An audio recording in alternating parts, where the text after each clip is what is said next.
that's a multifaceted question. You know, one of the reasons why Ted Cruz did so well is he had a great ground game. I don't know that having a great ground game and Trump not having as good a ground game translates into then he's not going to do very well in that same county.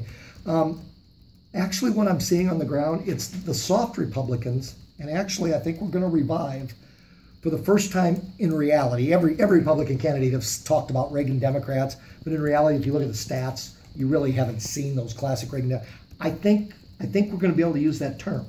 I just got done reading a 500-page analysis book, a fascinating book if you really love politics, on the 1980 election. And the analogies, there's some really strong analogies there of Ronald Reagan's too far out there. Ronald Reagan will never win. Ronald Reagan doesn't have a ground game. All these things. And I'm not suggesting Donald Trump's Ronald Reagan or vice versa, but there are some definite common trends here. One of them is the ability to access those Reagan Democrats. I can't, and I've been an observer probably for the last 4 cycles.